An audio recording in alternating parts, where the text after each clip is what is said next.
You're watching SABC News live from Johannesburg. Here are your headlines.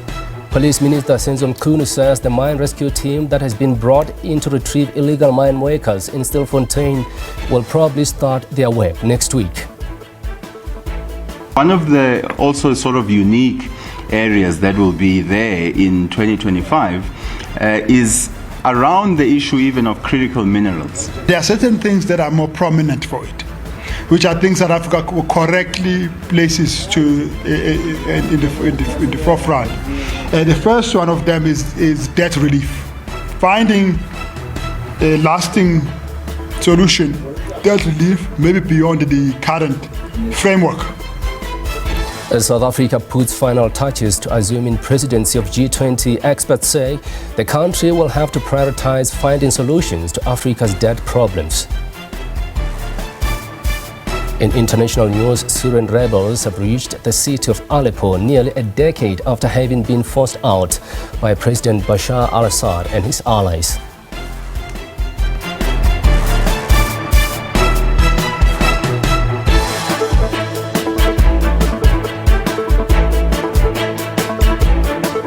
Good afternoon. Thank you for joining us here at Weekend Review live from studios here in Johannesburg. For the next 2 hours, we'll be reviewing some of the biggest stories of the week. My name is Tibz. Thank you for joining us. You can participate, share your comments, or ask your questions by giving us a call here in studio on 011-714-0680 or 81 or 82.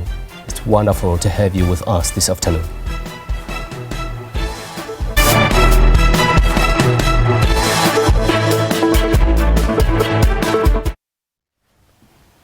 We begin here as the MK Party gears up for its first birthday rally in Durban in December. MK Party leader Jacob Zuma will address his party's first anniversary celebrations in Ekurhuleni this afternoon.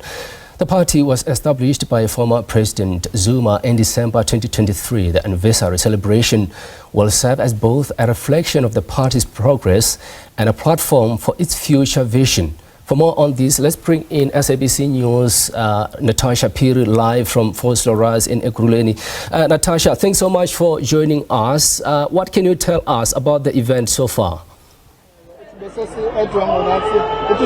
thank you so much, Maheket, and of course to our SABC News viewers once again. So we're coming to you from behind the stage, but what I can see from a stone throw away is a number of MK supporters have trickled into the Vosloorus Stadium. Remember earlier on we spoke to the Gauteng spokesperson, Mr. Bafana Mahlaba, and he had said that the party actually expects 10,000 people. Of course, previously you spoke to the Secretary General of the party, Mr. Floyd Shibambu, and now we're joined by the National High Command member, Advocate Dalu Mpofu. Mr. Mpofu, thank you so much for joining us on SABC News. So, in reflection of close to a year of the party, you've labeled this party as an organization that has become one of the most powerful forces in the political arena of our country. Thank you so much, Natasha, and to your viewers. This is indeed a very special occasion. You know, this party, Umkhonto Wesizwe, is going to have many anniversaries in the future. But this one, the first one, is really an emotional occasion.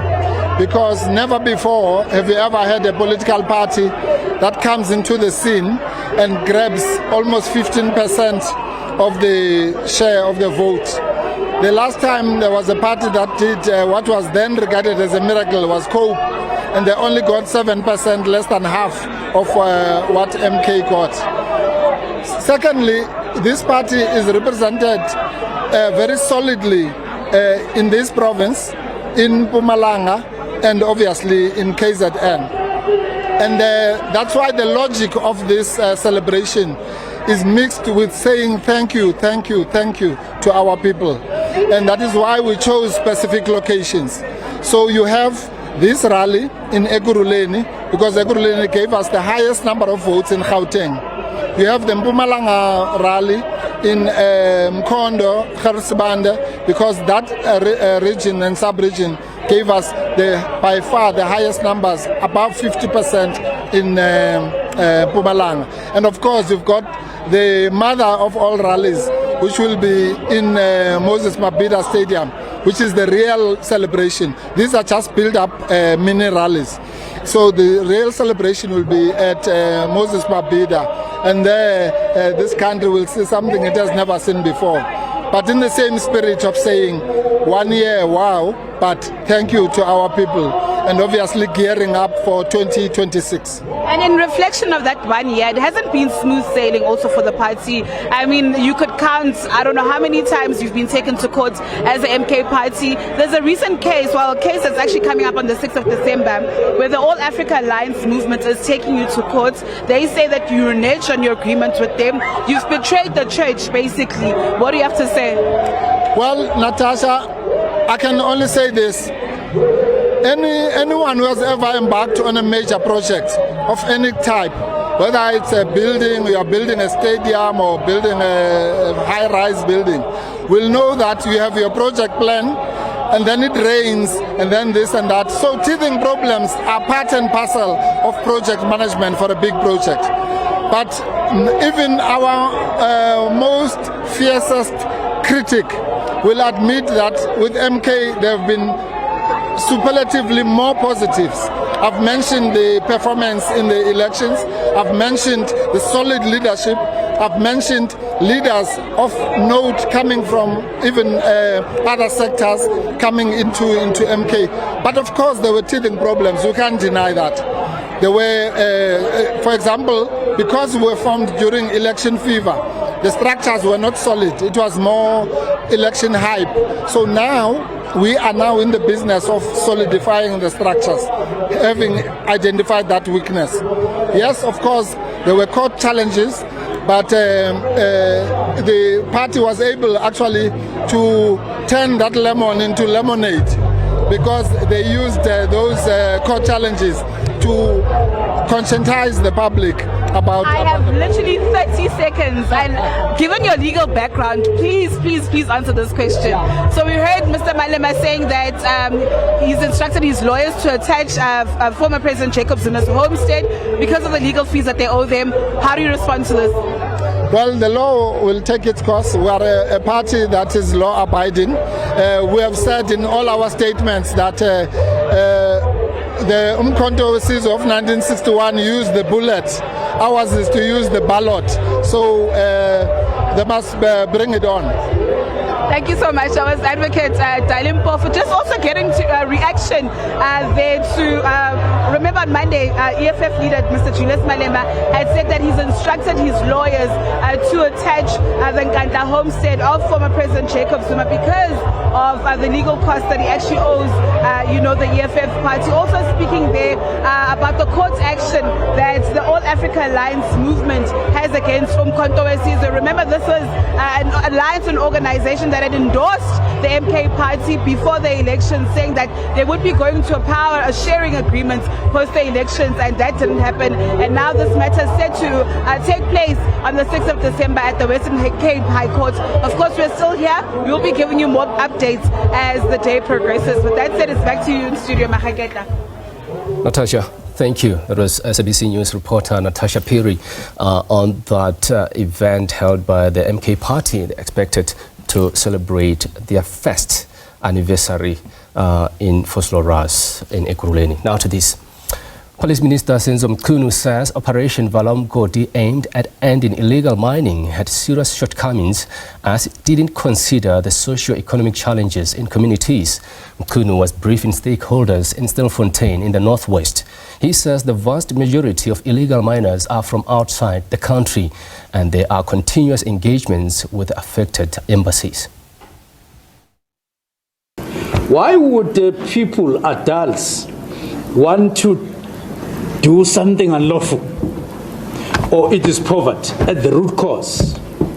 What else? It is unemployment. And therefore, in our addressing this unlawfulness, let us also go to the root cause, the two in the main. Poverty and unemployment, where, in particular in those areas, it was an omission. Now, remember that this is an activity by human beings, and one of the things that human beings are characteristic of is errors. Human beings by nature are prone to errors.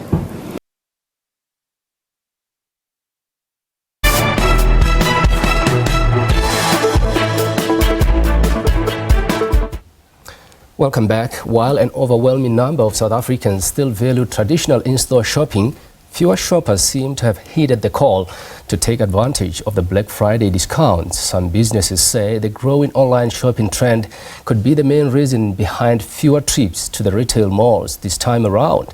But analysts believe that consumers have become a lot more cautious when it comes to Black Friday. The National Credit Regulator says observations show that consumers now approach Black Friday with caution. It says this is seen in the smaller foot traffic at shopping centers over the years. The high cost of living has also been identified as one of the factors that impact consumer spending. Observation shows that over the years, it seems to be coming to consumers in terms of how they spend. If we observed what happened last year, there seemed to be a drawback in the number of people that were flocking to the malls. And then when I listen to people being interviewed in radio stations and checking what people say on social media, a lot of people seem to be now approaching Black Friday with a caution, seem to have planned for Black Friday, unlike just going there to buy whatever is on special, to buy on credit if they have not saved for Black Friday. Economists have also cautioned Black Friday shoppers. If it's a case of just seeing something looking attractive and buying it, not being sure that you actually need to buy that good, then unfortunately what we're going to see is a lot of people getting into financial difficulty as a consequence of this. So it really depends upon the motivation for the purchases today. Those out shopping say they are hoping to grab those good deals. So we've got a few of the basics like washing powder that's on a really good deal, but we're about to go back to Checkers to get a speaker that's on a really, really good deal. I'm also one of these people which are here. Mall of Africa, the specialists everywhere, but line, the line my darling, I'm not sure, but I'll make it. We had a look at some air fryers for somebody who wanted one, and we think maybe we'll take one, or maybe we had compared prices of which one's got the best price, and we're going back to see what we can get. Online installment payment platform Float says despite improved consumer sentiment, South Africans remain under financial strain. With there being an interest rate cut and a reduction in inflation, which has improved customer sentiment, despite that, the consumer is still under a lot of financial pressure and the cost of living is still high. Options like Float obviously support that with flexible payments for big ticket items. We do see an increase. We're expecting an increase of around 100% on Black Friday weekend compared to last year. Black Friday takes place every year in November ahead of the festive season, and consumers are advised to avoid credit and save up for this big day. Nothando Makutulela, SABC News, Johannesburg. Busy weekend, isn't it? Now, staying with the story, as we have seen a number of consumers going out in numbers yesterday during the start of the Black Friday shopping extravaganza, which will be ending on Monday, also known as Cyber Monday, to accommodate those who, might have missed the special. With the festive season, of course, just around the corner, many of us are looking for great deals online. But as we shop online, it's essential to stay safe and avoid falling victim to online scams. But how can we spot the real deals from the scams? Joining me online is Samuel Mungaze, a tech journalist who will be sharing his insights with us on how to stay safe online during this shopping season. He will also be giving us some valuable tips on the do's and don'ts of online shopping, as well as how to identify legitimate deals and avoid scams. Welcome to the show, Samuel. Let's start here. I know it's a very simple question. What is Black Friday and when does it take place? And I'm asking this way because it seems some stores tend to start quite early in November. Thank you very much for your time, and good afternoon to your listeners. I think Black Friday dates back to the 50s. It's in the US, basically. It's a Friday that is celebrated after the Thanksgiving Day, which is traditionally marks the start of Christmas in the US. So when it started, just a bit of background anyway, it was used as a term by the police in Philadelphia to describe the chaos that often took place in the city a day after the Thanksgiving. So that's, in short, that's what Black Friday is. And in recent decades, then it has become infamous for people in the shops trying to get to score basically deep discounts. That's where the term Black Friday comes from. Quite interesting. But then you've got a term called Cyber Monday, and then you've got Black Friday. Are these two related? Cyber Monday is mostly targeted for online shoppers with the discounts on tech, home goods, and so on. So it's mainly online. It's targeted for online shoppers, Cyber Monday. And of course, you talk about cyber, quite a familiar term in terms of online, as you mentioned. But then, what are some of the common online scams that people should be aware of during Black Friday and Cyber Monday? Look, I think with the advent of AI at the moment, there's a lot that people need to be aware of. You know, obviously, we know there are scams like your emails, social media ads, delivery notices where people try to mimic real businesses and send emails to people to try and solicit their personal details in terms of your banking accounts or bank cards or your personal details, basically. So that's what's happening at the moment. Those are some of the things that people should be worried about. Those are the red flags, as you mentioned, Samuel. But how can people protect themselves from online scams during this Black Friday and Cyber Monday, even going into the festive season? You need to shop on trusted websites. Yeah, always shop where a well-known, reputable website. So you look for at the URL. You know, it must have HTTPS. That's number one. And also it must have a padlock icon to indicate that the website is secure. So, and also use secure payments methods, your credit cards, reputable payment services that are often offer data protection against fraud. Yeah, but then how can people spot real deals really from scams during Black Friday and Cyber Monday? You know, it's a really a tough one on that when we look at it. That's why I'm saying the easiest way to try is to look at the URL of the website for security features, you know, like your HTTPS, and also read the customer reviews before purchasing. Because a lot of websites, you know, they look legit, but if you don't look for those things, like the padlock on the URL that shows that the website is secure, and you are able also to look at the reviews of other purchases, other people who have purchased on the same site. So you need to be vigilant to look at the authenticity of that website. And just simple tips to really talk to the shoppers, be it online or even in stores, because surely there are some of those who are probably lingering through these shopping malls trying to rob people, isn't it?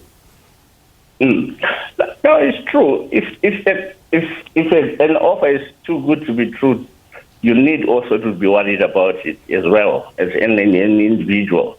Because there's a lot of fake order confirmation emails, fraudulent delivery notifications that people use. These are scams that you probably just use to get information that they need to try and commit fraud. So people need to be vigilant when who they're dealing with. If it's a website, you need to make sure that it's a genuine website. it's a reputable site that you're buying from. And also be worried about these fraudulent notices, delivered notifications that come through to say, we have an order for you, you need to confirm A, B, C, when you have not ordered or anything like that. So people need to be wary of the links that they go to, where they click, and the places where they shop. There are various ways that one can do that, especially looking at reviews as well of other people that have purchased, and also looking at the authenticity of that website. Samuel, we tend to see people gathering around public institutions or even at malls connecting to the public Wi-Fi. I wonder how safe that is.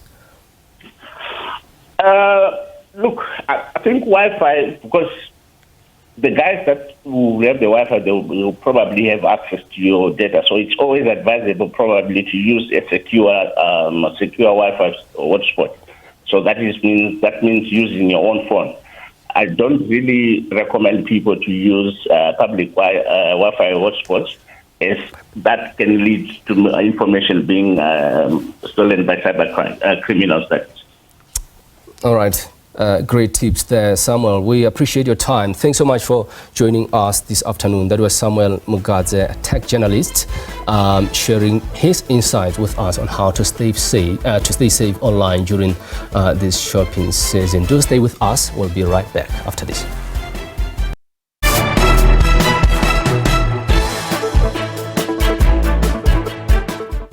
Welcome back. As South Africa puts final touches to assuming presidency of G20, the Think 20 South Africa says the country will have to prioritize finding solutions to Africa's debt problems, among other issues.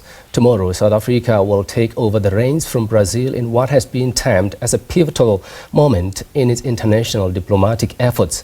The Think 20 conveners in South Africa briefed the media in Johannesburg. The T20 serves as a platform for research institutions and experts to provide evidence-based policy recommendations to the G20.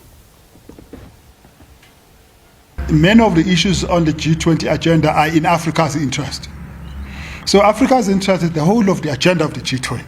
But there are certain things that are more prominent for it, which I think South Africa correctly places in the forefront. The first one of them is debt relief. Finding a lasting solution, debt relief, maybe beyond the current framework, G20 framework on this. The second one relates to climate action, especially climate financing. Economical, inclusive, just, fair climate financing. The third one is infrastructure, financing for infrastructure development. The continent sees this as important. I think one of the also sort of unique areas that will be there in 2025 is around the issue even of critical minerals. So we think about some of the key priorities that are outlined. They include digital transformation, and they also include the just energy transition. But in that, especially from a South African and from an African view, it's important to look at the whole value chain. So the extraction of critical minerals, whether they benefit, sort of the communities where they are being extracted and the countries that they're being extracted from. The G20 is about building on the past. So, starting 3 or 4 years ago, there were some really important developments and suggestions around reform of the multilateral development banks to scale up financing for climate and for other SDGs. And each presidency has, built incrementally on some of the independent expert reports on how to do that. And clearly, the Brazilians have a number of reports on the table around sustainable financing, around country platforms, country systems, around how to better integrate the climate funds, the vertical climate funds with MDBs. If South Africa, and that is the plan, for South Africa to build on those, take them forward, ensure there is implementation, decisions are made at the World Bank, and that there is proper evaluation of those processes. The Tshwane Economic Development Agency's Tshwane Women in Business Awards encourages, recognizes and supports women in business within the city of Tshwane. The awards, or Tibz, does not just identify and recognize women-owned businesses, but also provide practical support to these businesses by providing them with tools of trade like computers, tablets, data and skills relevant to their businesses. When women have equal access to economic opportunities, they not only uplift themselves but also contribute significantly to their families, communities and national economies.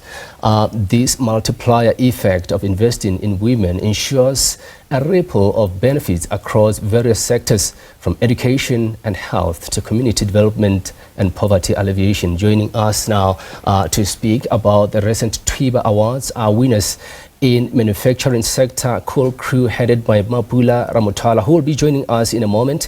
Winner in engineering sector was, of course, MH Automotive Engineering by Mpho Tlongwane, who is here with me. Mpho, thanks so much for joining us. I mean, let's talk about this. Just your first impression after receiving that award.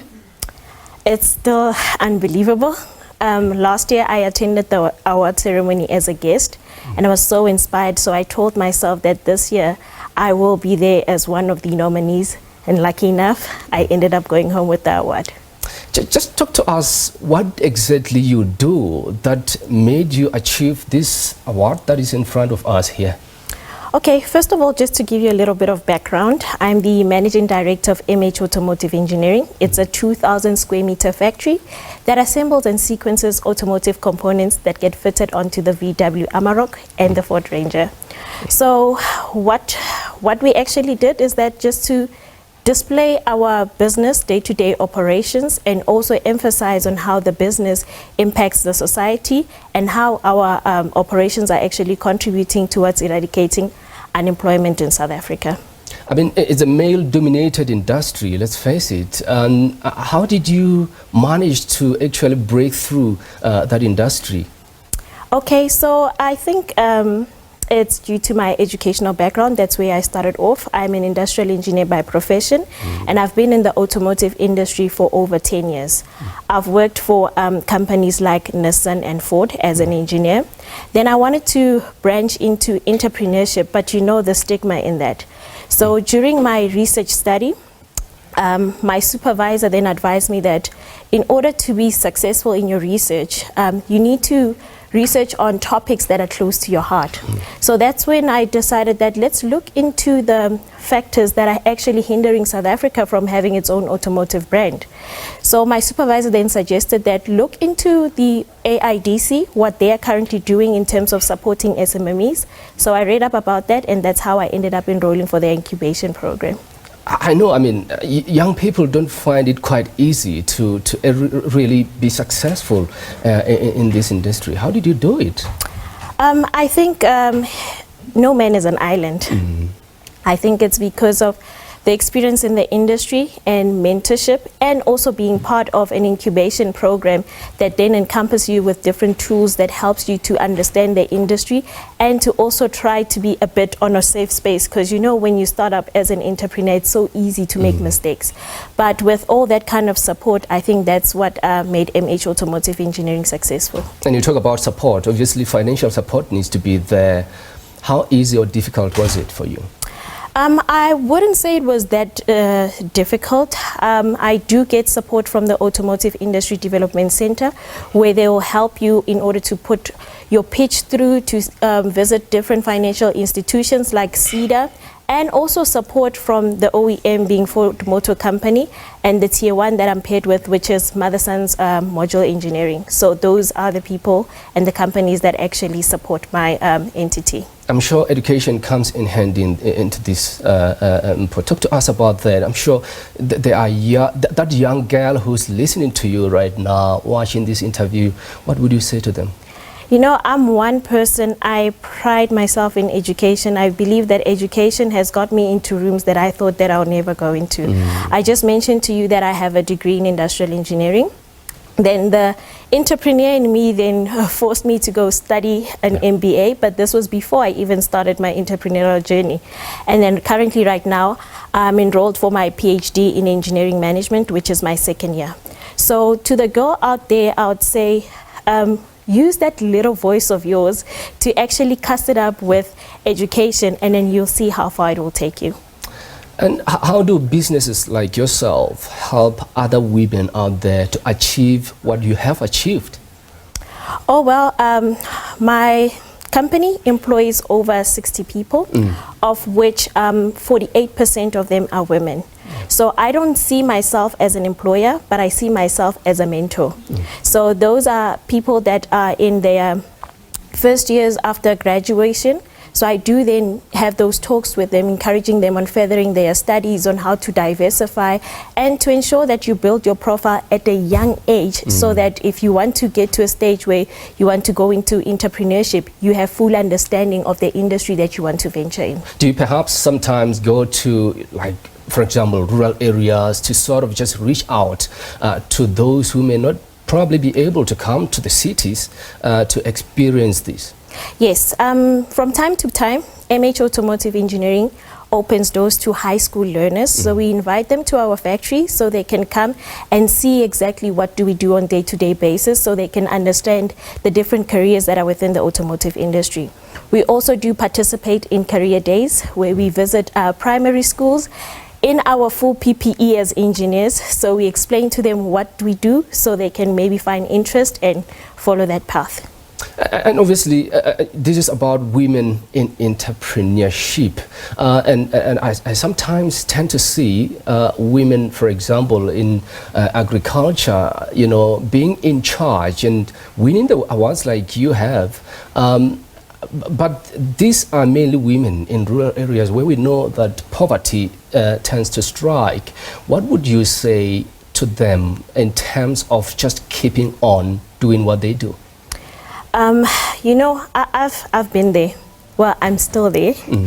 I was born in Mamelodi, raised in different parts of Pretoria. I'm from Harangua, so I know what it means to be in a rural area. So I would say, do not look at your surrounding and just write off yourself and say some of the things are not meant for people like yourself. Ensure that if you have a goal or you have a dream, try to make sure that regardless of what, you work towards achieving it. And then how do you overcome that fear of failure? There's that element in there to say that, well, I'm afraid I might fail here, so let me not try. How do you deal with that? You know, it's better to fail than to regret not trying. So failing, it's not a total write-off. It's just giving you an upper hand that next time when you try again, you have experience and you know what to do differently. Well, thanks so much. We appreciate your time, and we hope that we'll still see more of this. We are hoping to have Mapula Ramothala in a moment. Thanks so much for joining us. We appreciate it. And thank you very much for having me. Thank you. Stay with us. We will be right back in a short while.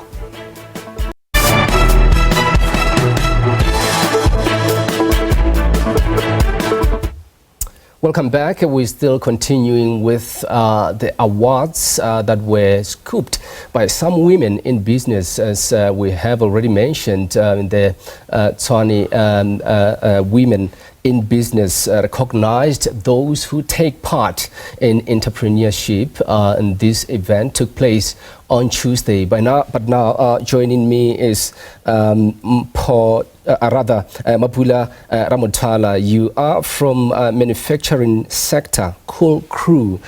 Thanks so much for joining us. Earlier on we had Mpho who was sharing us her achievement. Talk to us about this achievement. It's one of the, I guess you are encouraged really, and I'm sure you'd really want to go ahead and tell the young person who's watching this to say it's possible. Good afternoon, everyone that's watching. And yeah, it's very difficult. It just takes a whole lot of persistence and grit. For me, it's not one of those traditional companies that come up, whereby everyone understood exactly what I was doing. So I got a whole lot of rejections at first. So yeah, many, like lots. So yeah, this is testament that if you keep going and don't give up, you can eventually make it. And how did you come about to making toiletries for teens and preteens? Yeah, well, because my son, who was 7 at that time, overly sensitive, started having body odor, at an early age. So obviously it was worrisome. I went to pharmacies and the doctors to find out what is it that is available in the market for these kids, and I found that there was nothing much really that's specially formulated for these kids that is not going to clog the pores but just control the body odor. So what happened was, then I realized that there was a gap in the market, and there was a whole lot of parents that were frustrated as I was, and that's how we came up with Kulkuru. And talk to us about the process of sourcing the material that you use for that. Yeah, well, we do have like companies that sell like raw materials, where we go and purchase raw materials from there. Is it a difficult process? Well, initially, starting out everything, it becomes very difficult, but now it's all effortless. Yeah, I mean, we know that women face systematic sort of challenges or difficulties in communities when it comes to business or entrepreneurship.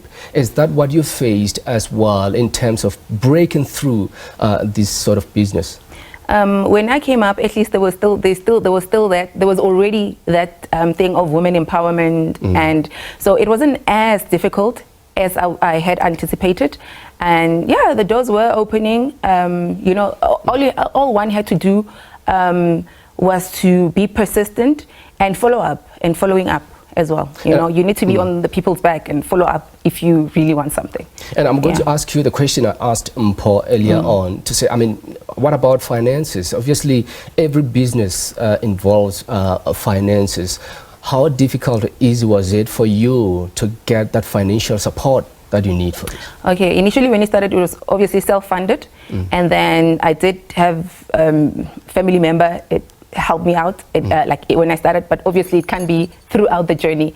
So then that's when I found out about government agencies that are available out there, like your CEDAs, your innovation hubs, and then I started going there, attending like mentorship classes, and then once they see your needs for your business, they are able to assist you.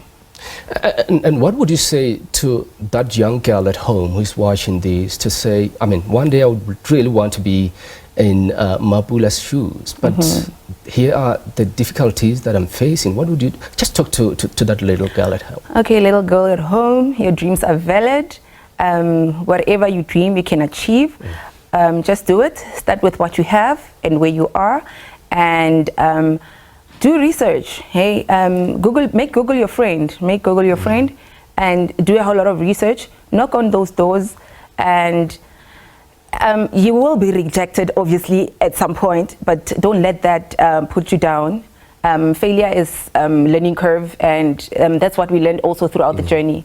And you just keep pushing, grit, persistence, and make it work. Yeah, absolutely. I mean, Tibz Awards recognizing women in business or entrepreneurship. Just your reaction to this award that you, this is what I should have actually asked you earlier on. Just your reaction. How do you feel after getting the award? I wasn't actually sure how to feel, hey, because honestly speaking, it wasn't expected. Because yes, I would get nominated. Hence, I said that we are like pioneering this kiddies body odor thing in South Africa. So we get overlooked a lot of the times. We might just get nominated, but not the overall prize. You get what I'm saying?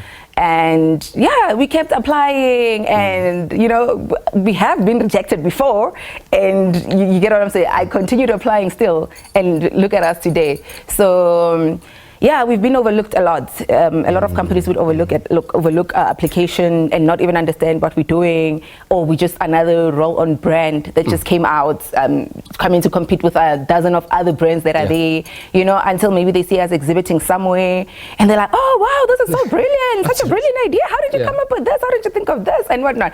So then, yeah, throughout the journey, I mean, yeah, then people start now relating to the brand, understanding what we're about, and yeah, I guess the Tibz guys also finally understood what we were about, and the solution that we're bringing to so many households, and the bullies at school as well, the kids, you know, because I mean, it wasn't a norm for us to be using roll-on deodorants, right? As kids.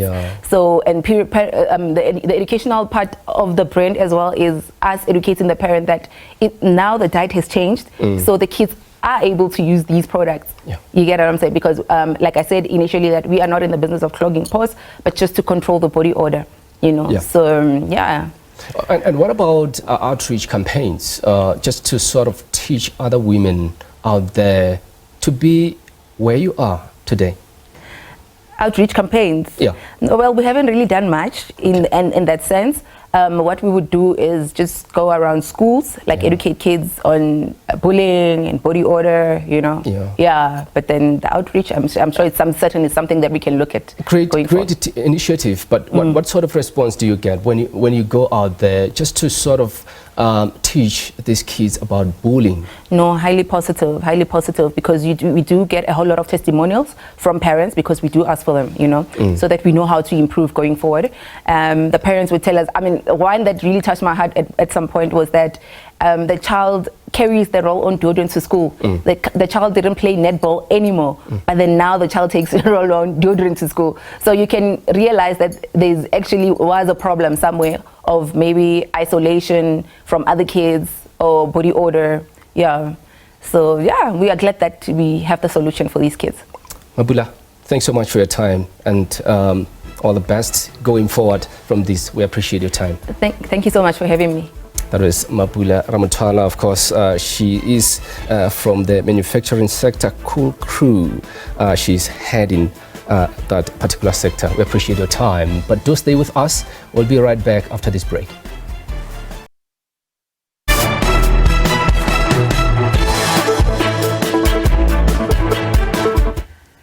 Inmates who were found with contrabands during an unannounced raid at the Mangaung Correctional Center in Bloemfontein are going to be criminally charged. That's according to Correctional Services National Commissioner Mahoti Tobahale. The operation was meant to root out contraband at the facility. An unexpected search of Mangaung Correctional Center to strengthen security protocols and prevent escapes and smuggling of goods. This is the facility where convicted rapist and murderer Thabo Bester conspired his grand escape in 2022. The raid is done to safeguard the facility during the upcoming holidays. You're not supposed to find these items, you know, in a correctional setting, but it's in the nature of correctional facilities throughout the world. It's in the nature of security institutions throughout the world that there would be those blind spots. Now, we're going to investigate the root causes, and we continue then to improve on our security systems. You have cell phones here, you have money. Offenders are not supposed to have cash, because we have we run a cashless society. There are cards that we issue out to them, where we load whatever amount they have. It's a minimum amount for them to be able to buy small items, from the shops. Yeah, you have some data here which shows that there is a circulation of such. It's a small amount, but for us, this is not supposed to be there at all. The National Commissioner has expressed satisfaction with the action taken of cleaning up the facility. The first litmus test is the number of incidents that would have taken place during the festive season. They have been decreasing over time, including escapes. Secondly, it's the willingness and the excitement of offenders to go back to formal programs. Because remember, for instance, in the new calendar year, one of the things that you would do, you would register offenders into formal education programs, basic education. So we we measure that interest and also the interest to do rehabilitation programs, the interest to work in the enterprises that we have for skills development within correctional facilities. The surge coincided with the department's launch of Operation Vala at Grootfontein Correctional Services. The operation is aimed at safeguarding the inmates and officials this festive season and will run until the end of January next year. Ishmael Mudiba, SABC News, Bloemfontein. The case against 5 men accused of killing musician Kenan aka Forbes and his friend Tibz has again been postponed by the Durban Magistrates Court. The case was postponed 3 months ago for further investigations. This time, the magistrate adjourned the matter to allow the state to finalize its indictment. Magistrate Vincent Tlajayo warned the state that this was the final postponement. 5 men who stand accused of the double murder of Forbes and Motsoane made a brief appearance in the Durban Magistrates Court. In August, the matter was postponed to allow the state to finalize its investigation of the financial information regarding the payment of 800,000 rand made to accused number 5, Muzwathemba Kwabeni. The state told the court that its investigation into the case has been completed. However, it wants more time to finalize the indictment and possibly add 2 more accused on the matter. The magistrate granted the postponement but said it was the last time that such an adjournment was issued on the matter. So I cannot, at this point in time, entertain a further application for postponement for outstanding accused.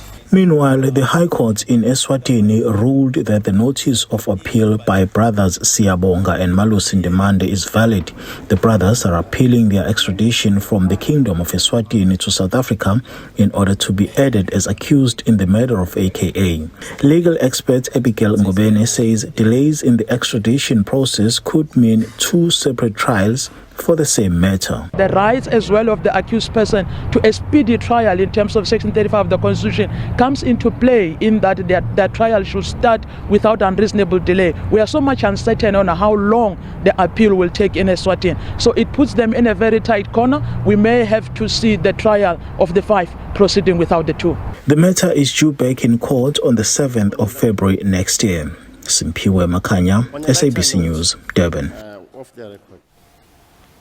Now to these, voters waited in long queues outside selected polling stations in Namibia's capital, Windhoek, on Friday morning to cast their ballots for a new president and parliament following irregularities impacting voters.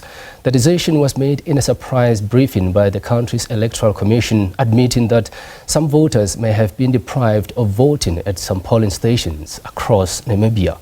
The commission said that a shortage of ballot papers at some polling stations, technical issues and long queues due to human errors were among the reasons for the messy election day. For more, we now bring in Fanuel Kapama from the University of Namibia. Mr. Kapama, thank you for your time and patience at the week in review. Talk to us, how is the voting going so far? Yes, no, thank you very much. As you rightly pointed out, the process started on a very high note, which was exemplified by very high, an exceptionally high voter turnout. So during that time, on the 27th, the Wednesday, already in the morning, the queues were very long. Because of the long queues, now one need to understand that Namibia, for presidential and National Assembly election, it's one national constituency, meaning that people in one constituency where queues are long commuted to other constituencies where queues were shorter.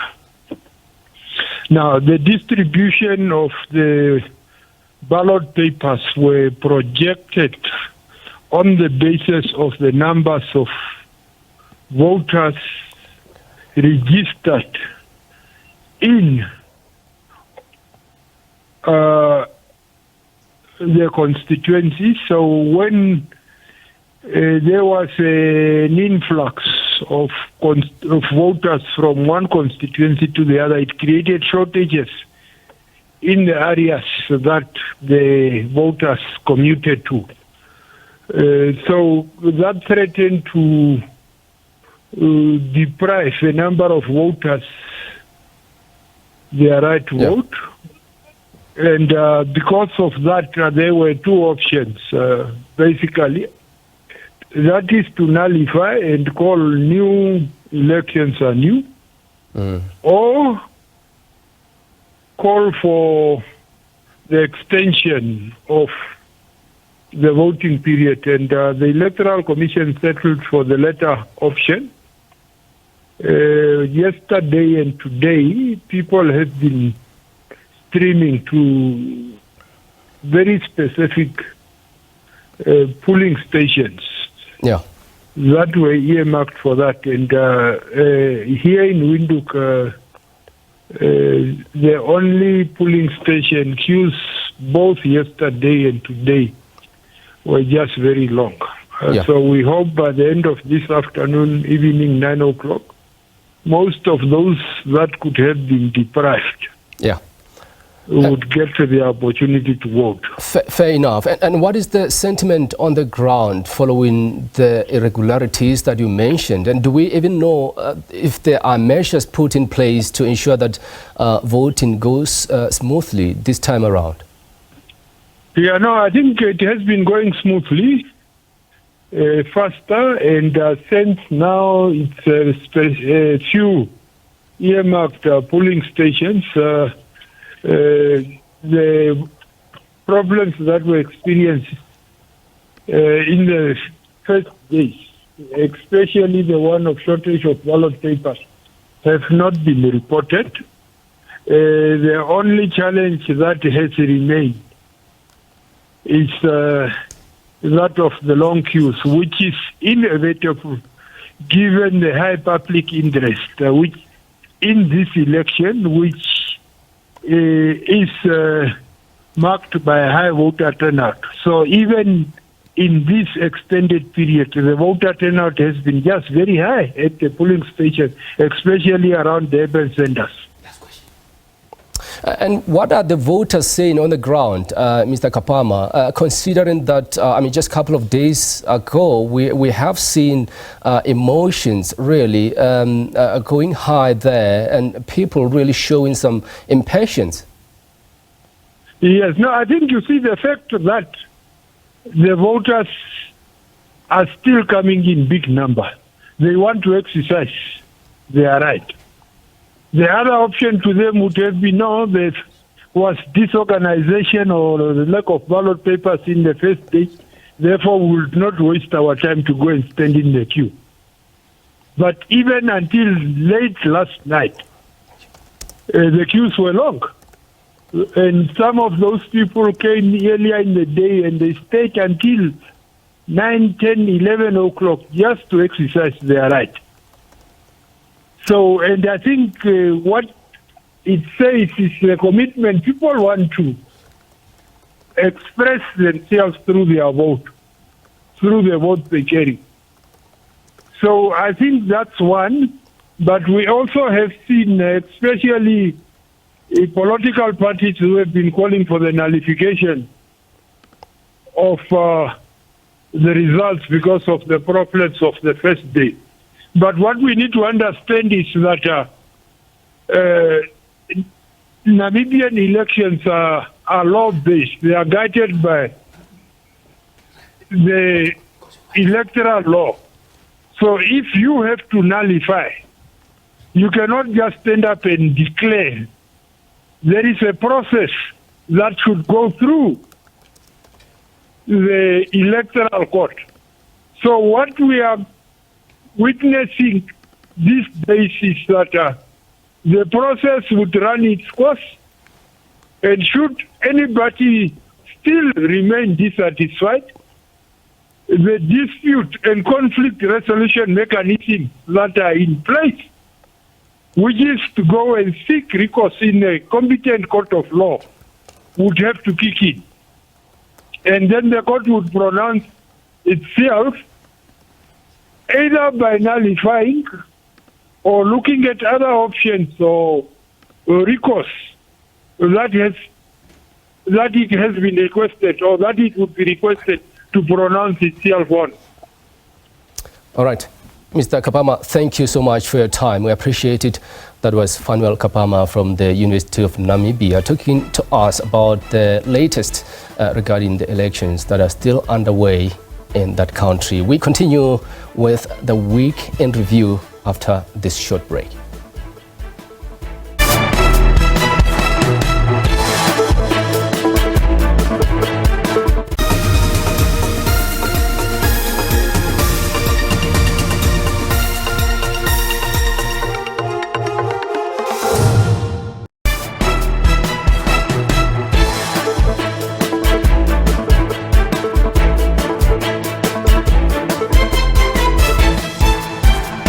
You're watching SABC News live from Johannesburg. Here are your headlines. Home Affairs Minister has extended the validity of the Zimbabwean exemption permit until the 28th of November 2025 to allow time to consult with ZAB holders and stakeholders on the future of the exemption permit. Before this accused appeared in October, we had some evidence against Ms. Kelly Khumalo, which I've explained in this court. Later in November, we had more. We even dealt with the cell phone numbers. That was part of the prosecutorial-driven investigation. Lead investigating officer in the Senzo Meyiwa case, Bongani Geninda, says they collected evidence on Meyiwa's then-girlfriend, Kelly Khumalo, and the case is still under investigation. Chad's government says it has ended a defense cooperation deal with France, a move that could result in French troops leaving the Central African country.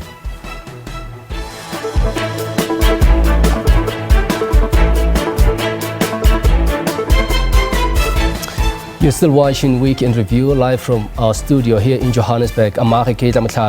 You can participate, share your comments or ask your own questions by giving us a call here in studio on 011-714-0680 or 81 or 82. It's an honor to have you with us.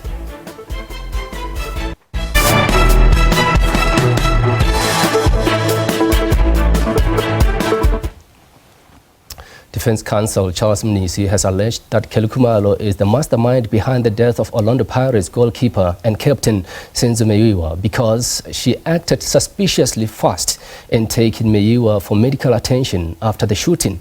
Meyiwa was shot and killed while at Khumalo's parental home in Vosloorus on Gauteng's East Rand a decade ago. 5 men are on trial at High Court in Pretoria. Mnisi has questioned the lead investigating officer, Bongani Geninda, if Khumalo acted as a person who wanted the soccer captain dead. Now, in terms of your testimony, you are mentioning that he is just a recouping, that Kelly is a kingpin, not so. Yes, the evidence, my lord, that we collected suggests that she's a trigger point. Now, in terms of your investigation, could you find any motive why Kelly would have wanted to kill Senzo? No, my lord. We looked at a number of things. I mean, that is why the court will recall we even read the messages between her and the sister. But to say we found one specific motive, my lord, we've not got that. We are not there yet, my lord. We are still investigating anyway. Gauteng Police Commissioner Lieutenant General Tommy Mtombeni says although offences like murder, attempted murder and assault showed a decline in the second quarter, he is concerned that sexual offences have increased.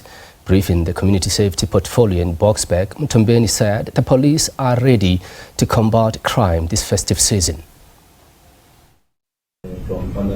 Briefing the Community Safety Portfolio Committee, the Gauteng Police Commissioner said the province had managed to record a decrease in conduct crimes, over 7% in the second quarter. However, sexual offences, particularly rape and sexual assault, increased. Murder, attempted murder and assault related offences showed a decline. However, sexual offences, Honorable Chair and members, particularly rape, sexual assault, have since been on increase. Contact-related crimes, the 2 crimes reported under this category, arson, malicious damage to property, have both recorded a reduction, resulting in this category decreasing by 10.7%. Mtombeni says they have arrested more than 22,000 suspects, including illegal immigrants, since the start of their various policing operations.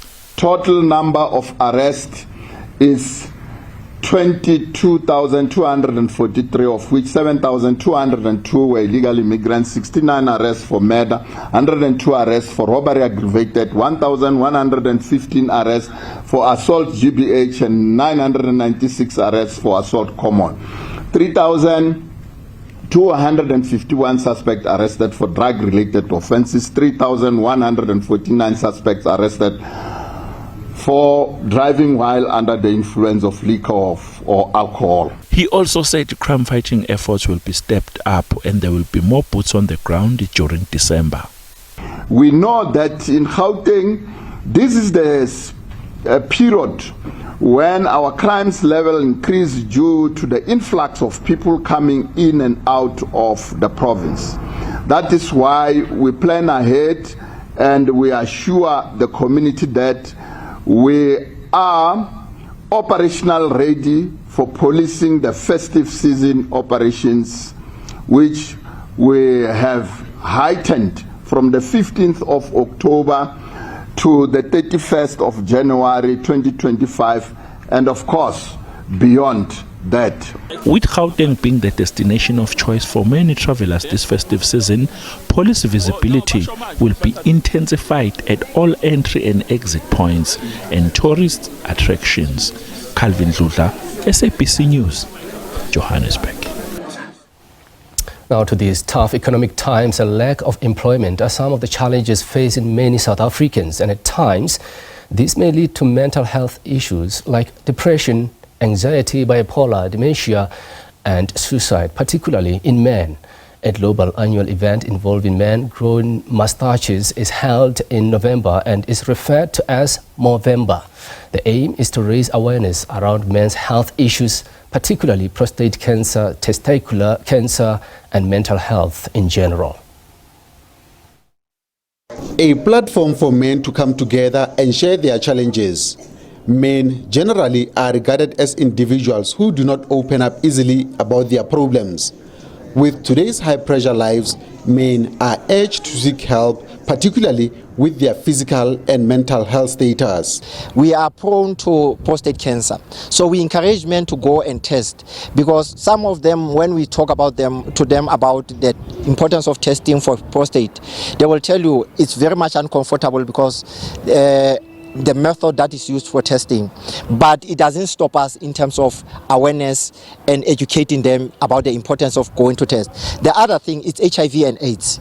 HIV and AIDS, after COVID, we saw a less campaign and awareness in terms of HIV and AIDS. HIV and AIDS is still there, and once you can acknowledge and go and test, and men must stop testing themselves with their women or girlfriends. They must also go out in numbers and test. The Department of Health says there are programs to help men with mental health issues. One of the social ills that we encounter as the mental health professionals within the PHC, which is the primary health care facilities, we encounter the social ills such as unemployment. Most men, when they are unemployed, they tend to have mental health illnesses such as depression and anxiety. So the pressure that comes with handling the household responsibilities are one of the things that end up men committing things like suicide in the society. Men are also urged to create safe spaces for themselves in order to talk about their emotions and not bottle up. I think it takes being intentional about your own health. It takes being intentional about your own family. It takes being told to be intentional. In creating these forums, I would say, number one, create spaces where you can feel safe as men, right? Number two, you must remember, there's this beautiful quote that goes, manhood is not taught, it is caught. So there are men, little men, that are watching on what we do, right? So creating those forums will also be helping us. Some men have welcomed the initiative for men to have a look at their mental health.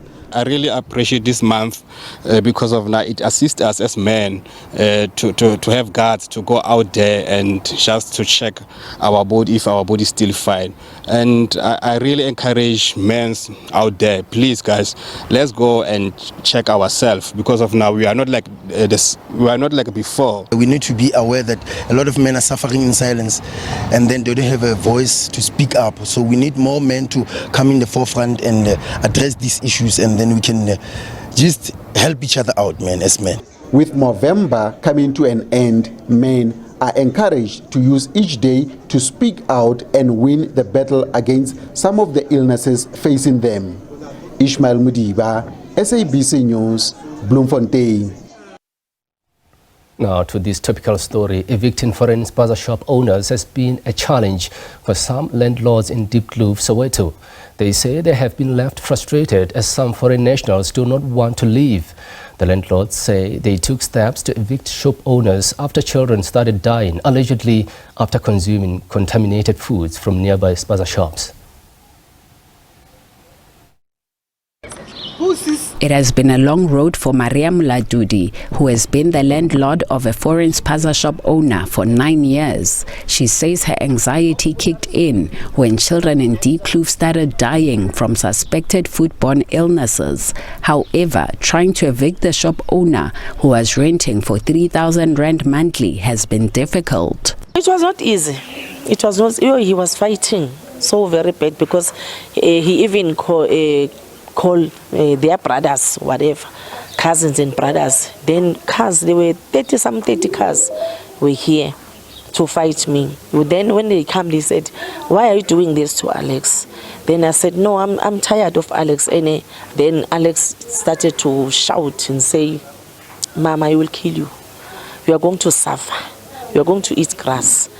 Another landlord who did not want to reveal his identity is still struggling to have his tenant vacate the premises permanently. The foreign shop owner's container with his stock is still in his yard. He says calls to the said tenant go unanswered. I don't want a Spaza shop anymore because I don't want to fight with the community. You see, the children are dying left and right. So if the community, because the community are matline to Abu. So if I say, let's say I decide to keep them, I'm going to end up fighting with the community. So that's what I don't want. Some Diepkloof residents say they too are fed up. Currently, we were supposed to close all these foreign Spaza shops because we don't need them. They are really causing a havoc. One attorney, however, is warning against the landlords taking the law into their own hands, saying this is a civil matter. There's a principle called spoliation, which prevents parties from taking the law into their own hands. It's termed a possessory remedy because the tenants just simply need to show that they were in possession of the property, not that they have a right to possession of the property. So the best advice in the circumstances would be to get the process moving as soon as possible, because any recourse that tries to circumvent the courts will inevitably result in an urgent application where the tenants are put back in occupation. Diepkloof residents say they will be working together to ensure that landlords are free from shop owners whom they do not want to rent to anymore. Neria Hlakotza, SABC News, Diepkloof, Soweto. In international news, Chad's government says it has ended a defense cooperation deal with France, a move that could result in French troops leaving the Central African country. France currently has around 1,000 troops stationed in Chad, as well as warplanes. Chad has been a key Western ally in the fight against Islamic militants in the region, but it has moved closer to Russia in recent years. The decision is another nail in the coffin of France's historic and colonial role in West and Central Africa after being forced to pull its troops out of Mali, Niger and Burkina Faso following military coups.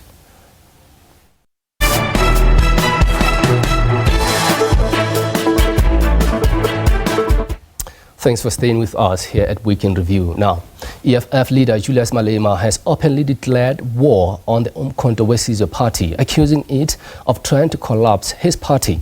Speaking outside the Constitutional Court this week, Malema called on his supporters to fight back and defend the EFF.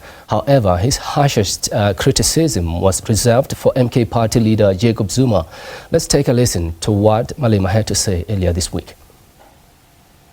Let us not allow this old man to destroy the EFF. That old man, we defeated him before. We brought him here in this constitutional court and we said pay back the money, and he paid back the money. He has forgiven us for that. Fighters, all the cases we won against Jacob Zuma, he never paid the legal fees. Zuma is owing us the legal fees. We've got an order that he must pay us our money because we're defeating him in court. Now he has not complied with that order of paying our money. We just instructed our lawyer to go and attach Nkandla so that the man pays back our money. We want our money that Zuma owes us from here, this Constitutional Court and the High Court in Pretoria, everywhere where we've been winning against Zuma. They said he must pay our legal fees. He never paid our legal fees. He wants to play dirty. Bring it on. Give us our money tomorrow. Otherwise, we are attaching guns. Interesting developments in politics. But for more on this, we are now joined by a political analyst, Professor Peggy Mgomezulu, via a video link. Prof, first of all, what do you make of Malema's comments? Good afternoon, my brother, and good afternoon to your viewers. My view is that Malema's statements are unwarranted and they are misplaced for two reasons. One, the reason why he convened that meeting of the fighters was not necessarily to express his discomfort with former President Zuma, but it was to talk about the Phala matter and the decision that was taken by Parliament to defend the President so that Section 89 of the Constitution could not succeed. So my take then is that what Malema needed to do was to focus on that matter and that matter alone. Then secondly, if he has an issue with former President Zuma for the reasons he outlined, for example, stating that he owes the money, of course that might be factually correct, but then the platform was a wrong one to raise that issue. Because he has a legal team, then he should just talk to his legal team and say that they must approach former President Zuma and say, you owe us this amount, pay us by date X, failing which this is the action we are going to take. Not to go public about that because it has nothing to do with the meeting which he had convened on the day. So that is what I can say. That will be my immediate reaction to what he said on the day. And I know this is one of the questions that a lot of critics observing these developments are asking. Why is he only approaching lawyers now to attach Nkandla? Do you think the relationship between him and Zuma has reached breaking point? Absolutely. I think what Malema did on the day, it was a reaction to the fact that some members of the EFF have recently joined the MK party. You heard about the recent case of the former chairperson in Northwest who has joined the MK party not so long ago. Advocate Dalimpofu joined Floyd Shibambo and then went to join the likes of Mzwanele Manye and others. And of course, the former advocate Busiswe Mkweban. So that is an issue that should be a concern to any leader. But what you do is not as important as how you do it. It's true that any other leader who is losing members at this rate will be concerned. But then how you react to that situation is what will distinguish between a real leader and a leader who works on emotions. In this case, my advice to the leader of the EFF is that he must put emotions aside and then deal with these issues like a leader. The way you deal with them is to say, what have I done wrong? You do self-introspection. What have I done wrong to necessitate that my members leave my party and go elsewhere? as opposed to looking at it the other way around and then accusing the person they are going to or the party they are going to. Ask yourself the questions first, what have I done wrong? And then secondly, what have they done right, which is attracting my members? Based on those two, you will be in a position then to craft a way forward to prevent others from joining the fray. And Prof, I just want to ask you this question, and I mentioned it earlier on. What do you think could have informed his decision to attach Nkandla? I really don't know. Honestly, I don't know. Because from what you were saying, if the facts he put in public are correct, then of course, if you owe me money, I have all the reasons to recoup that money. And then if I fail, then I can take legal action. So there is nothing wrong with that. All I'm saying is the manner in which he's doing it is what seems to be a concern. The question of timing you are asking is a very correct one, because then you would say that if indeed this were to be true, former President Zuma left government a long time ago. It was on the 14th of February 2018. That is when he left. And then on the 15th, the current president, Cyril Ramaphosa, took over as the president of the country. So then one would have expected that if former President Zuma owed the EFF the money that Malema says he owes them, they should have acted at that time. 2018 to 2024 is a very long time. And then that is one concern. Then the other issue, of course, is that he raised it at the wrong platform because, as I said, the meeting was with regards to the court proceedings, the decision that was being taken on the Phala matter. That is where his focal point should have been, and then deal with the Nkandla matter as a separate matter in a different platform, not in the same platform. I mean, Prof, these two parties are part of the progressive focus, which is the opposition against or to the government of national unity. And the question perhaps is, what kind of impact would this current spat between the two parties have on the opposition in parliament? To answer your question, my brother, let's look at what has just happened in Botswana recently, where Advocate Dumapoko has taken over from the PDP of Botswana, which has been in office since 1966. So that tells you that, of course, if the governing party is not doing things right, opposition parties are in a position to take over. Then you bring it back home to the question we're asking.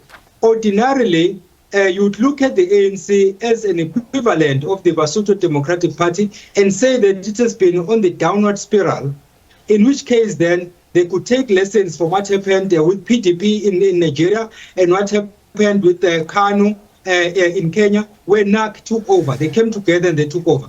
But if opposition parties are in disarray, that will then, of course, prevent them from taking over as an alternative government. In this case, both the MK party and the EFF are some of the progressive parties that are determined to challenge the ANC. But they won't be able to challenge the ANC if they're also fighting amongst themselves. So the strategy is a completely wrong one, and it will work in favor of the ANC, which has put together the multi-party coalition, which they wrongly refer to as the government of national unity. Because honestly speaking, there is no government of national unity in South Africa currently. We have a multi-party coalition which is led by the ANC. That is the correct labeling.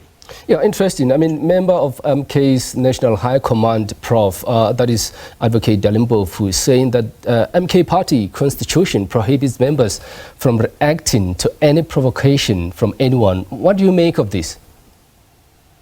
I would say it's a progressive move, particularly because when people act out of emotions, the end result is not always a good one.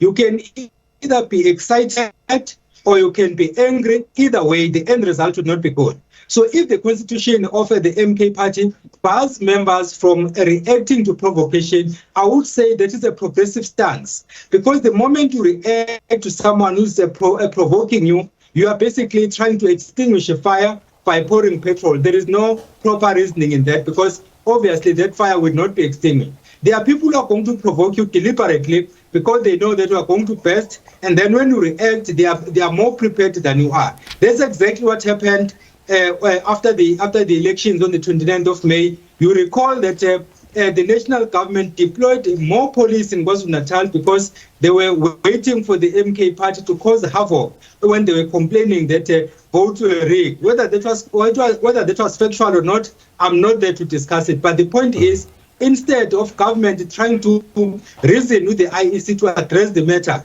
they decided to deploy police. And then former President Zuma said, no, don't allow people to provoke you. Stay calm because you are being provoked so that when you react, then there will be bloodbath. And of course, I think it was a good move because we avoided another bloodbath in KwaZulu-Natal. For me, that was a progressive stance as well. Prof, if you could just hold it right there. We have a caller on the line, Samuel from Pretoria. Samuel, welcome to the Week in Review. What is your take on this? Good day. The issue of Julius Malema deciding that he wants to attack Nkanka, it is within his right in the first place. And the second thing is that MK and EFF, these people, they had a pact that they will work together. But what happened, Zuma decided to poach leaders from EFF. They didn't just go there by themselves, no. They were poached. Let's get that one right. And this is a game of thrones. Politics is a game of thrones. As a result of Zuma poaching EFF leaders, Malema had to punish him. This is a well-deserved punishment, and that's why he has to attack Nkanka. And this is not the first time it happens with Julius Malema. It is not unique to Julius Malema. You remember when Julius Malema was in the ANC, after he fell out of favor with the ANC, what did they do to him? Pravin Gordhan suddenly started going after him with the whole thing of SARS. So this is how politics work. There's nothing sinister here. Zuma poached leaders from EFF, and Malema must punish him. He needs to be punished. Samuel from Pretoria there. Thanks so much for your take. I don't know if you'd like to react to that, Prof, what Sam is saying. No, I heard the caller. Maybe I'm not privy to the information as to whether Zuma as a person or the MK party as a political party has poached members from the EFF. I'm not sure because I don't have that inside information. But from what I know, whenever a new political party is formed, other individuals decide to join that political party voluntarily. The same thing happened to the EFF, by the way. When the EFF was formed, a number of former ANC members joined the EFF. Are we then going to blame Malema and say he poached those members from the ANC? I don't think so. Are we going to blame him that he poached members from other political parties? I don't think so. If they did, well and good, that's how politicians operate. But the poaching part, I'm not particularly convinced. All I know is that people will always join new political parties for different reasons. This one is not an exception. It has happened before, and it's going to happen going forward. A story that we'll keep watching closely going forward. Indeed, Prof, we appreciate your insights here at the Week in Review. Thank you. That was political analyst, Professor Bheki Mgomezulu. We'll be right back after this short break.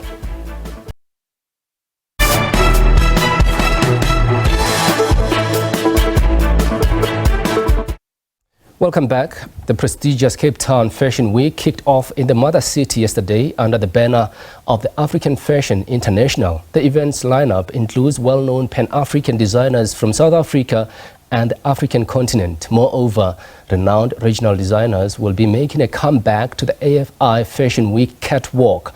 Craig Jacobs of Funduzi, who was one of AFI's first partners in 2007, is back after a 14-year absence. The big finale will include his most recent collection, which offers a sentimental yet modern interpretation of his art. He now joins us through Teams together with Dr. Precious Mutsipe, the founder and executive chair of African Design International, whose main goal is to ensure that international platforms feature African design. Hello and welcome to the SABC News. Thanks so much indeed for joining us. Craig, let's start with you. I mean, you returned to the AFI runaway after such a long hiatus. What prompted your return? You know what? It's 20 years of my clothing label this year. So I wanted to recognize that and the momentous opportunities I've had. And one of them in particular has been through Dr. Precious Motsepe at AFI. Most incredible opportunity during the course of my label was to be able to take my brand internationally. And that was through AFI. Right from the beginning. So I thought that now would be a fitting time to return to the stable. Let's hear from Dr. Motsepe. I mean, Africa Fashion International has really pioneered in taking African fashion to the world. How have you managed to successfully do that? It's been a lot of hard work. And it is through people like Craig Jacobs, who I am so excited to see back on the platform. Their work is what we take to the world. You know, African fashion and South African fashion designers are as good as any designers out there in the world. All we had to do was to create a platform where they can access markets and ensure that now if you look at any red carpet moment, you're going to see some of our South African fashion designers. Fashion is about economics. It is a political statement as well. When the fashion world decided to be more inclusive, we were there to ensure that Africa is well represented. And Craig, just coming to you, I mean, your label, Funduzi, marks its 20th anniversary. I mean, take us through what your collection is all about and what it represents. So in terms of this collection for now, when I started my label, let's rewind a little bit. When I started my label, I wanted to make a difference. My background is not in fashion, it's in media and in sociology. So I decided that I wanted to create a conduit to tell African stories and also to do that sensitively bearing in mind the planet. So there's always a sustainability element to it. That's what I'm really passionate about. So this collection in particular, I say it's almost like I'm looking towards the past, being present, and also looking towards the future. And what I really wanted to do as well with this collection is also to recognize people who don't necessarily get recognized. So the reclaimers, the recyclers, the people who, because we're too lazy to recycle ourselves, you know, we rather throw all the rubbish and they go through everything and they make us more environmentally aware. So I want to in some ways celebrate them in the collection. And the reason why I wanted to do that and how we're doing that is through reducing our waste as well. I mean, clothing is the second biggest cause of landfill in the world today. So with this collection, we've taken a zero waste approach.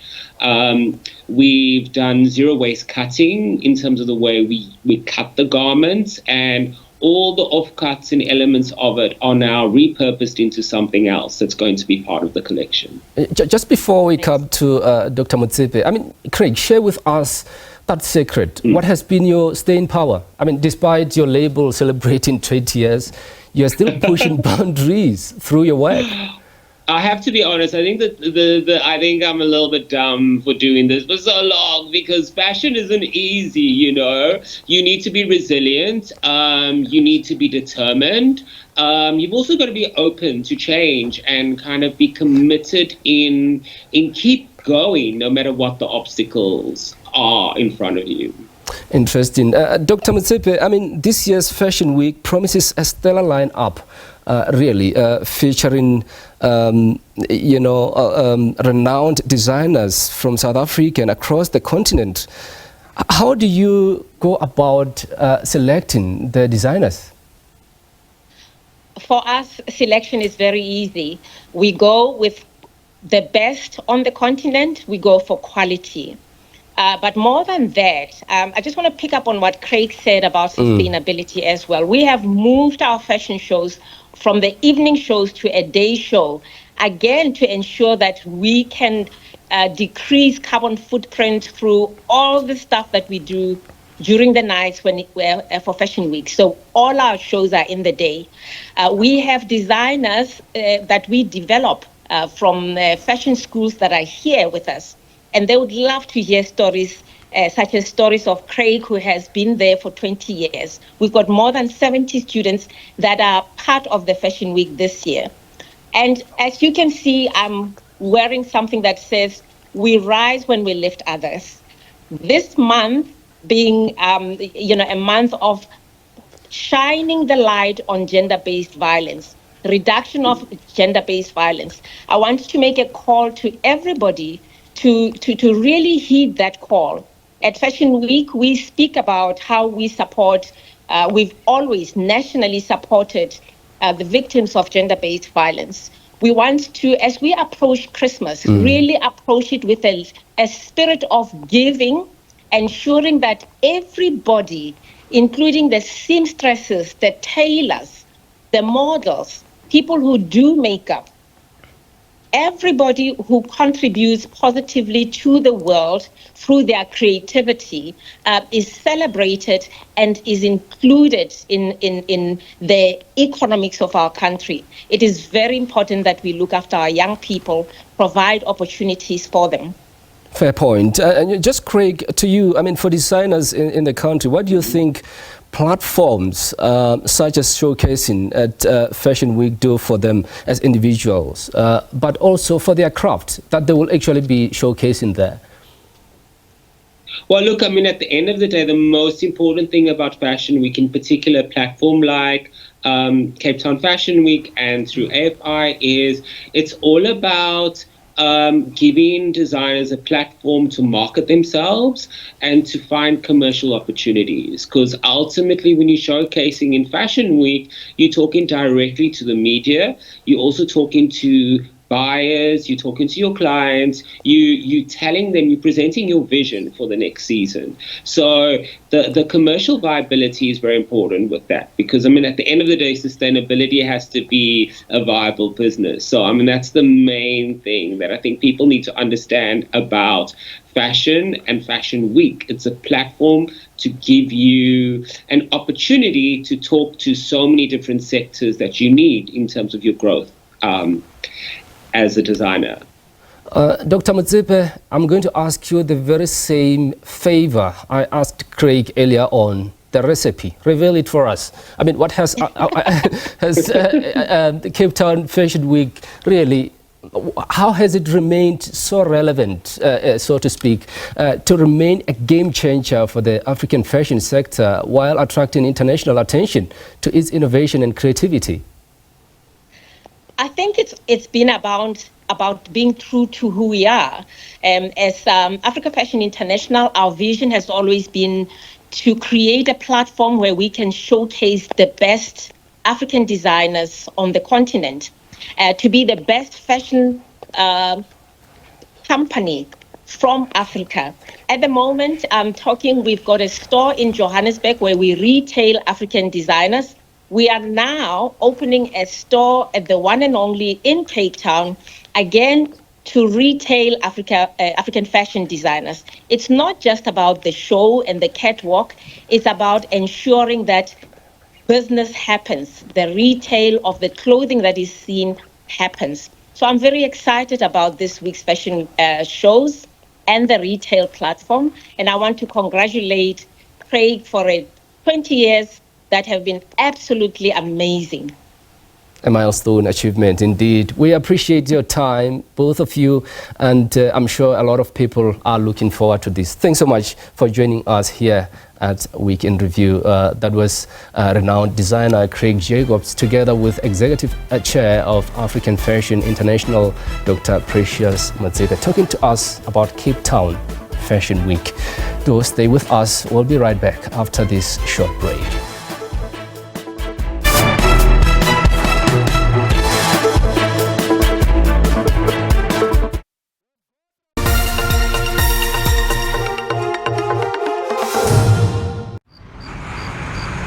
When the nights are quiet, Africa and the world keeps its pace.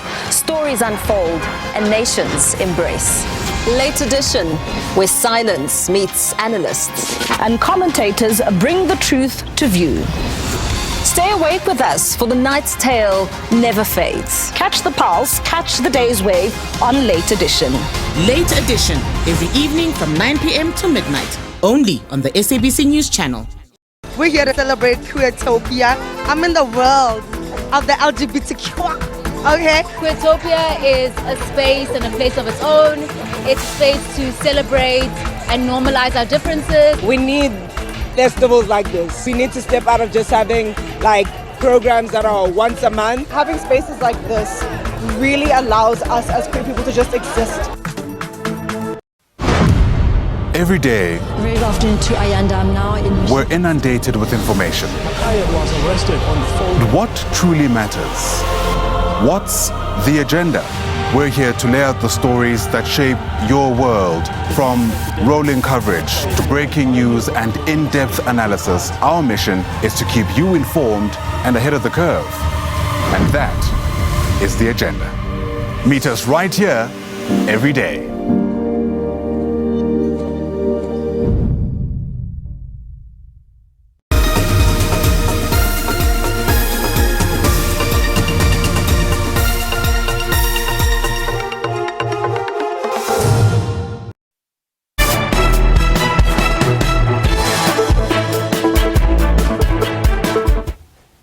Welcome back. As the MK party gears up for its first birthday rally in Durban in December, MK party leader Jacob Zuma will address his party's first anniversary celebrations in Ekurhuleni this afternoon. The party was established by former President Zuma in December 2023. The anniversary celebration will serve as both a reflection of the party's progress and a platform for its future vision. For more on this, let's bring in SABC's Natasha Piri live from Fos Loras in Ekurhuleni. Natasha, thanks so much for joining us. What can you tell us at this point? Well, thank you so much, Nakaketa, once again, and of course to our SABC viewers. What I can tell you is that former President Jacob Zuma has arrived. The program has started. We saw the Secretary General of the MK party, Mr. Floyd Shivambu, introducing the Deputy President of the party, Dr. John Kwape. And of course, throughout the morning, throughout the day, we've been getting views from various leaders. But we also joined by traditional leaders that have come all the way from Venda. If I'll just humbly ask Chief Matsela to please stand up just for the purpose of our viewers. Thank you so much for joining us at SABC News. So you came all the way from Venda to come attend this rally in Gauteng. If you could please stand up kindly, sir. I'll hold the mic to you. Okay. So you came all the way from Venda to come attend this rally in Gauteng. How important is this for you? No, I'm so happy to be here. I'm coming from Venda to support MK party. This ceremony, I'm so happy. At all, yeah. I'm Chief Norman Matsela from Matsela Village in Lepompo, under Collins Chavani, Ward 6. Chief Matsela, why was it important for you to actually support MK? Sorry? Why is it important for you to support the MK party?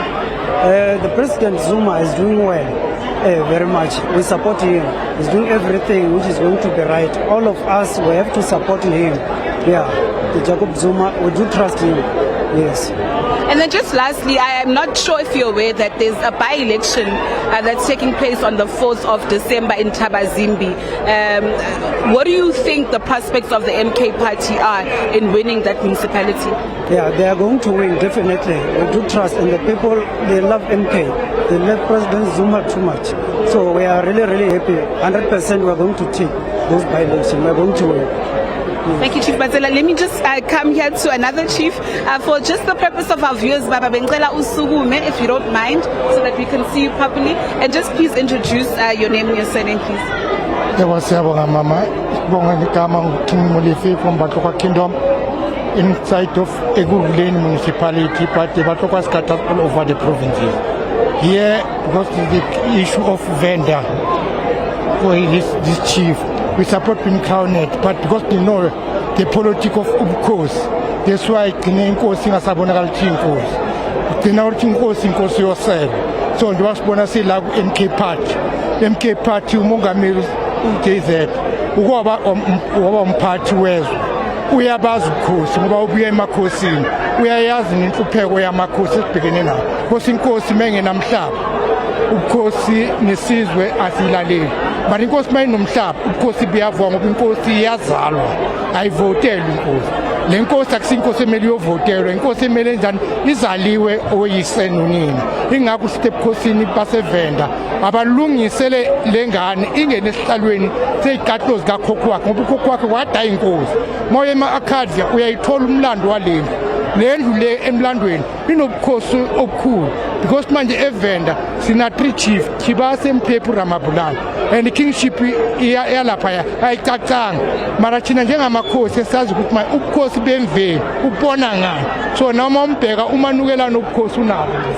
And then just last thing, as ukhuluma ngezinto zobukhosi khona manje but wena personally why do you think ukuthi MK party right for it? MK party right for me.